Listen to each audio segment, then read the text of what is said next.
Why am I no longer tired? So that probably sounds a little bit strange, but recently I've been waking up in the morning feeling mostly okay, which is weird. So in this video, I'm going to share a couple of the things that I've changed in my own life that I'm attributing to this massive shift in my energy.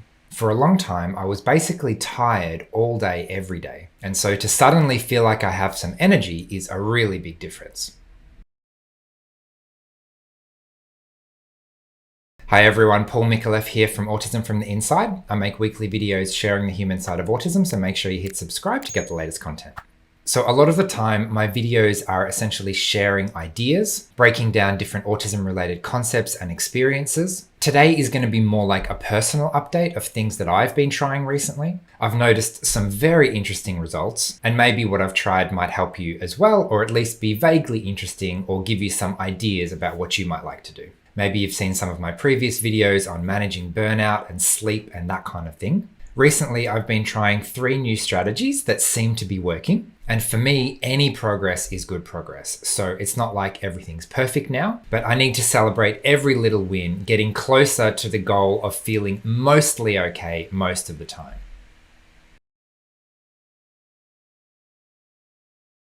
So the first thing I've been focusing on recently is being really aware of my own brain fatigue. This was really challenging in the past because I was essentially feeling tired all the time. So how do I know when I'm getting tired if I don't even know what it's like to feel okay? Whereas for nearly a year now, I've had this as my #1 priority to work on. How can I give my brain the time and space that it needs to recover? So what that means is instead of doing what I think I should be doing, following what society tells us around working 8 hours a day, 5 days a week, I realized, for example, that I need 3 days on the weekend to let my brain actually recover for the next week.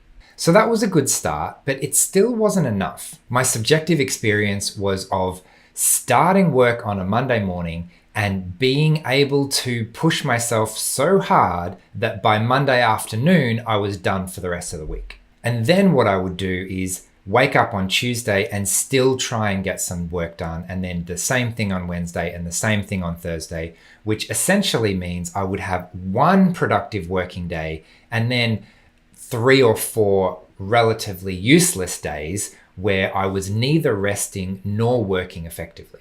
So now instead, trying to listen to what it feels like to be ready and be able to concentrate versus what it feels like when I'm just done and I need a break. And it turns out working 4 productive intentional hours in a day is about right for me.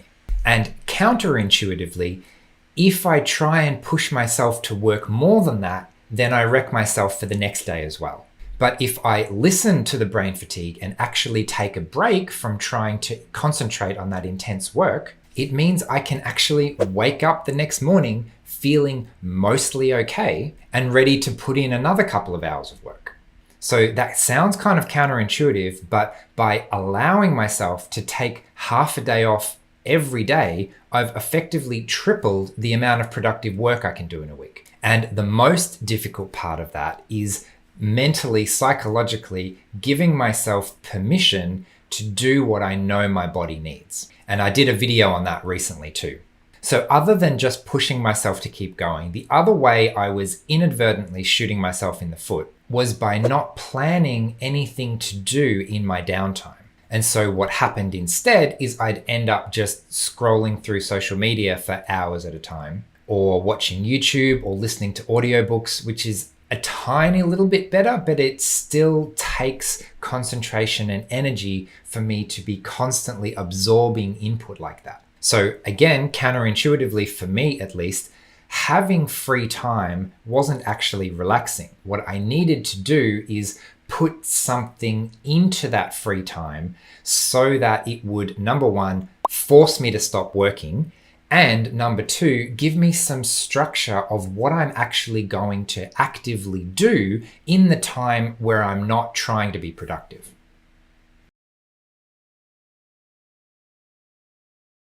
And that leads on to the second strategy that I've been implementing recently, which is to go to bed an hour earlier, but instead of falling asleep, to use that hour as additional downtime.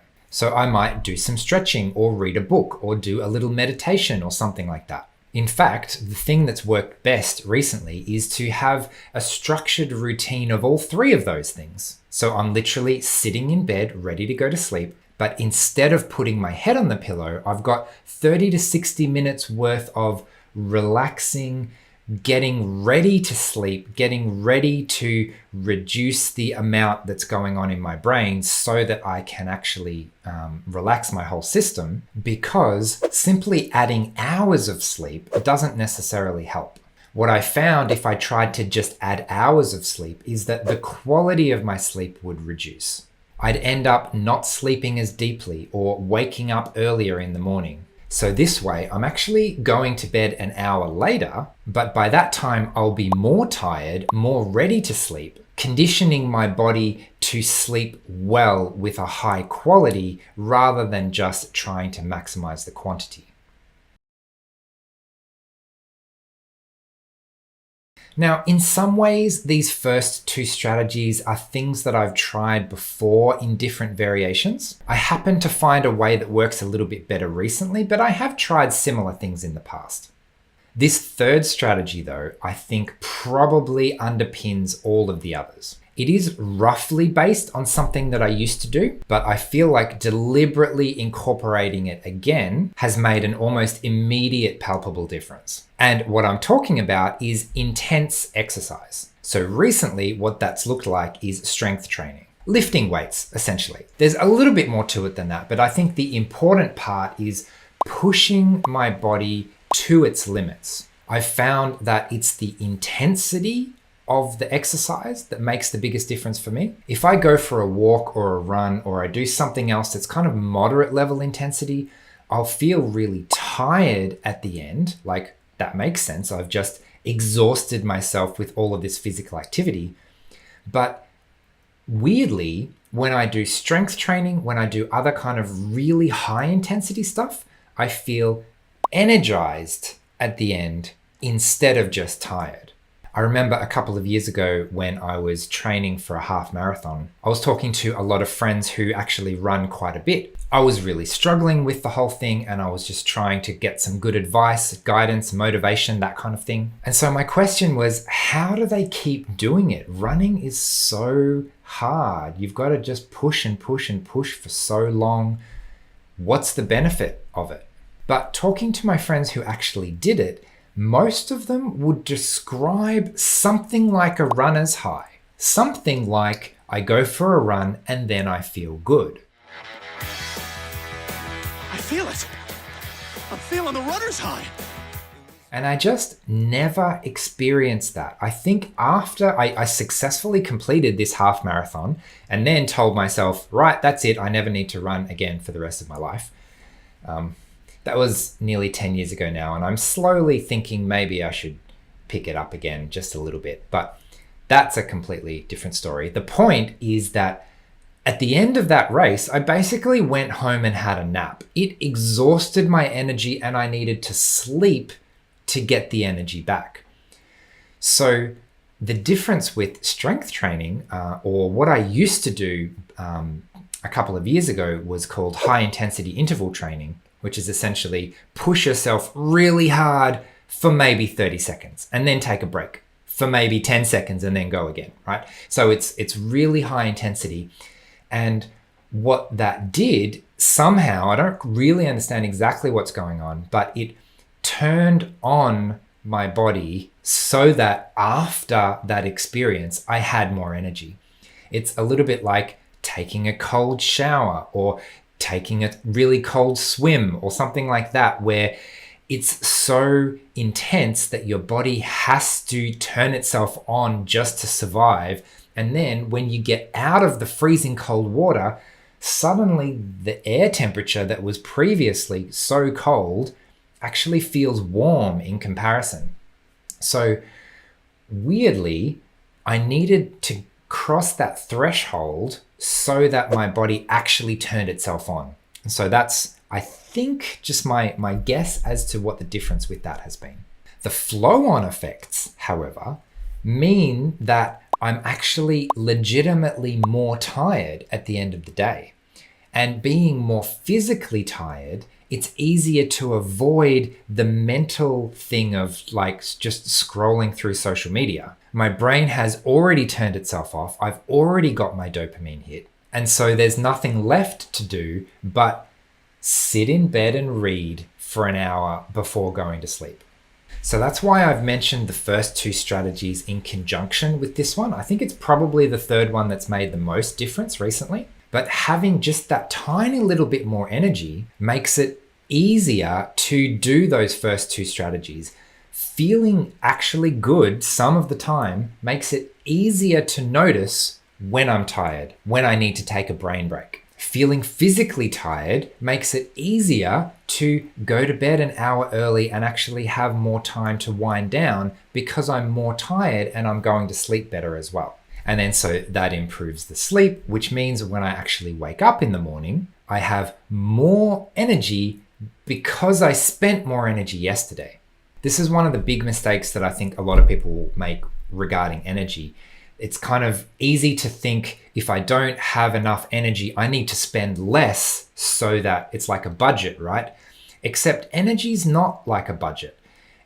Sometimes the more energy I spend, the more energy I have because it's more about the flow. Can I unlock my flow of energy? If I'm not getting enough in, of course I'm not going to have enough to spend during the day. So if I can work on the input side of it so that I can receive more energy, like the strength training, then that seems to make a big difference in terms of how much I have, and then I don't need to budget so much. Okay, so now the final point before we wrap up for today. I'm recording this video at the end of my week and I am really tired, but psychologically, because I know I'm going to get a really good break, I can push myself in a productive way to record a video, knowing that that's time well spent, it's quality work, and then I can have the time off. Previously, I can easily imagine myself spending the whole day not quite doing anything, just being a little bit tired, but not really resting, but not really working. And then at the end of it, I've got nothing to show for it. I could have done that today. I could have said, nope, I'm too tired, can't do a video, need to clock off for the week. But instead, having developed that self-awareness, I thought I've got just enough energy. I'll be able to hype myself up just enough to be able to do this task. Just like the strength training, sometimes it's a matter of hyping myself up, pushing myself to the limit in a really positive way to get that energy flowing. And then after that, I'll take a really quality break. So with that, I think I should call it a day. My job here is done. Hopefully that was somewhat interesting for you. I'd love to hear what you think, so please leave a comment if you can. Do you have any similar strategies that work for you to give you more energy? Otherwise, I'd better leave it there for today. Thanks for watching, and I will see you again next week. Bye.